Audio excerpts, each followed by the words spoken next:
पर स्वयं राजा रातों को सो नहीं पाता था। वह पलंग पर लेटता, पर नींद तो जैसे किसी और लोक में चली जाती थी। एक रात थक हार कर उसने अपने मंत्री से पूछा, क्या कोई ऐसा है जो मुझे गहरी नींद सिखा सके? मंत्री ने कहा, राजन, एक वृद्ध योगी हैं, चित्तवृत्ति अर्षि। वे कहते हैं कि नींद कोई साधारण चीज नहीं, वह आत्मा की सबसे गहरी नदी है। राजा उन्हें बुलवाता है। ऋषि आते हैं, शांत शांत जैसे वायु भी उनके स्पर्श से मौन हो जाती हो। राजा कहता है, आर्षिवर, मुझे नींद नहीं आती। मैं सबसे संपन्न हूं, फिर भी चैन से नहीं सो सकता। ऋषि मुस्कुराते हैं, राजन, नींद बाहर नहीं है, वह भीतर की यात्रा है। मैं तुम्हें 3 रात्रियां दूंगा। हर रात्रि तुम मेरे कहे अनुसार कुछ करोगे, फिर देखो नींद कैसे आती है।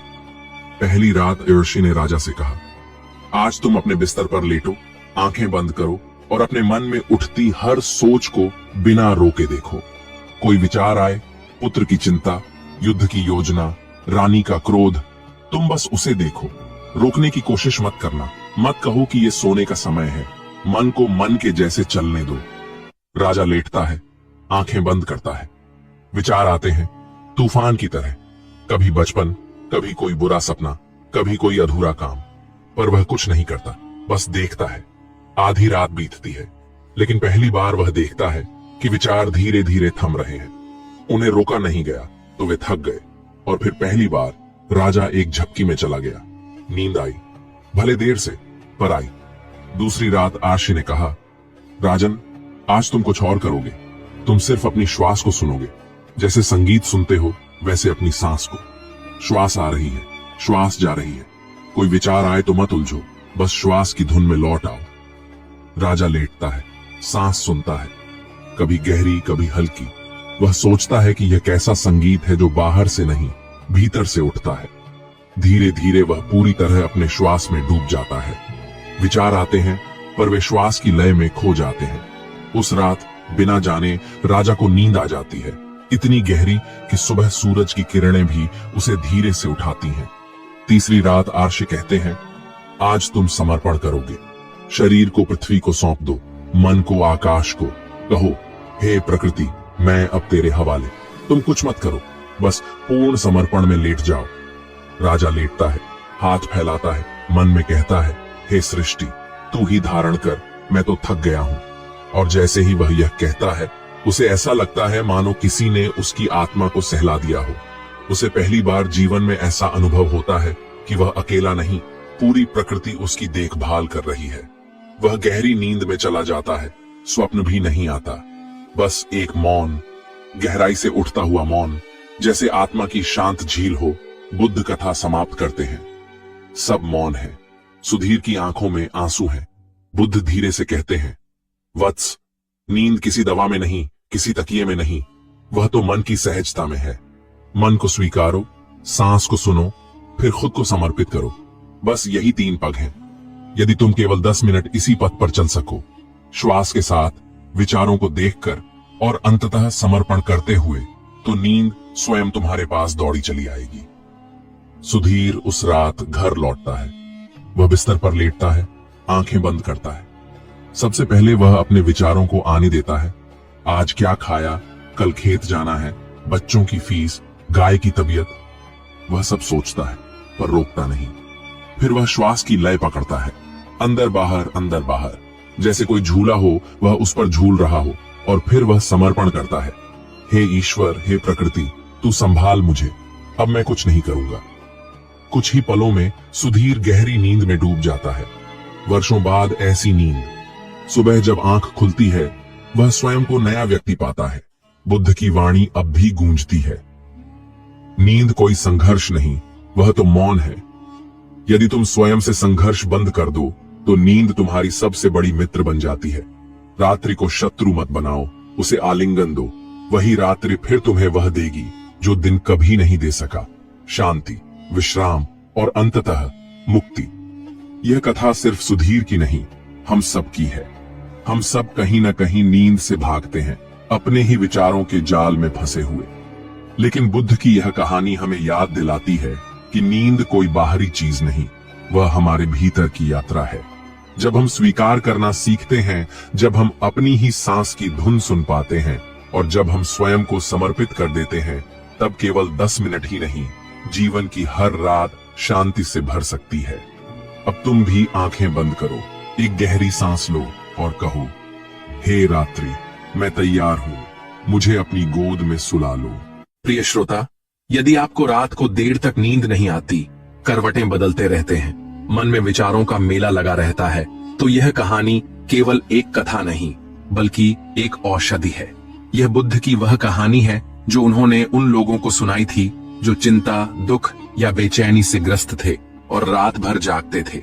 ये कथा आपके मन को शांत करेगी, आपकी आत्मा को विश्राम देगी और धीरे धीरे आपको नींद के मीठे आलिंगन में ले जाएगी। तो अपनी आंखें बंद कीजिए, एक गहरी सांस लीजिए और आइए बुद्ध के समय में चलते हैं, जहां एक ऐसा व्यक्ति था जिसे बिल्कुल भी नींद नहीं आती थी। बहुत समय पहले की बात है। राजगृह राज्य में एक ब्राह्मण रहता था। नाम था सूरनाथ। पढ़ा लिखा, विद्वान, यज्ञ पाठ में निपुण, किंतु एक समस्या ने उसके जीवन को पीड़ा में डाल रखा था। सूरनाथ को रात में नींद नहीं आती थी, चाहे वह कितना भी थका हो, चाहे दिन भर का काम कितना ही कठिन क्यों न रहा हो। रात होते ही उसके मन में विचारों का तूफान चलने लगता। आंखें बंद करता तो बीते दिनों की स्मृतियां उसे घेर लेती, भविष्य की चिंता उसे सताती और करवटें बदलते बदलते उसकी रात बीत जाती। धीरे धीरे उसका शरीर दुर्बल होने लगा, आंखों के नीचे काले घेरे, मन में चिड़चिड़ापन और जीवन से मोह भंग सा हो गया था। नींद की तलाश में वह वैद्य के पास गया, मंदिरों में जाकर दान दिया, मंत्र जाप कराए, लेकिन राहत नहीं मिली। एक दिन किसी पड़ोसी ने उसे सुझाव दिया, तुम श्रावस्ती जाओ, वहां तथागत बुद्ध हैं, कहते हैं उनके एक वचन मात्र से ही मन शांत हो जाता है, शायद तुम्हारी बेचैनी का अंत वहां हो सके। सूरनाथ ने निश्चय किया। अगली सुबह वह श्रावस्ती की ओर चल पड़ा। गर्मी थी, धूप तेज, लेकिन उसके मन में एक आशा की ठंडी हवा बह रही थी। 3 दिनों की कठिन यात्रा के बाद वह जेतवन विहार पहुंचा, जहां बुद्ध अपने भिक्षुओं के साथ वास कर रहे थे। वहां पहुंचते ही उसने देखा, चारों ओर शांत वातावरण, पेड़ों की छांव में ध्यानरत भिक्षु, कोई शब्द नहीं, कोई शोर नहीं। उसके मन को यह वातावरण ही जैसे पहली बार कुछ विश्राम देने लगा। कुछ देर बाद वह बुद्ध के सम्मुख उपस्थित हुआ। उसने विनम्रता से प्रणाम किया और अपनी समस्या बताई। भगवान, उसने कहा, मैं विद्वान हूं, यज्ञ करता हूं, वेदों का पाठ जानता हूं, किंतु नींद मेरी आंखों से रूठ गई है। मैं कितना भी प्रयास करूं, नींद आती ही नहीं। मेरे जीवन की शांति समाप्त हो गई है। आप कृपा करके कुछ कहें जिससे मैं चैन की नींद ले सकूं। बुद्ध ने उसकी बात ध्यान से सुनी। उन्होंने अपनी शांत दृष्टि से उसे देखा और मुस्कुराए। सूरनाथ, बुद्ध बोले, तुम्हारा शरीर थक गया है, परंतु मन अभी भी दौड़ रहा है। जब तक मन दौड़ता रहेगा तब तक नींद नहीं आएगी। मैं तुम्हें एक कथा सुनाता हूँ, इसे ध्यान से सुनो, इसमें तुम्हारी पीड़ा का समाधान छुपा है। सूरनाथ ध्यान से बैठ गया। चारों ओर सन्नाटा था, केवल बुद्ध की मधुर आवाज बह रही थी। बहुत समय पहले एक छोटे से गांव में एक चरवाहा रहता था। नाम था अरण्य। वह प्रतिदिन अपने पशुओं को लेकर जंगल जाता, हरियाली में बैठता, बांसुरी बजाता और दिन ढलते ही घर लौट आता। अरण्य का जीवन सरल था, लेकिन एक दुख ने उसे भी घेर लिया। उसे नींद नहीं आती थी। वह सोचता, मैं कोई राजा नहीं, मेरे पास चिंताएं नहीं, फिर भी क्यों नींद नहीं आती। दिन भर थकने के बावजूद जब वह बिस्तर पर जाता तो उसके भीतर अजीब सी हलचल होती। एक दिन वह जंगल में एक वृद्ध साधु से मिला।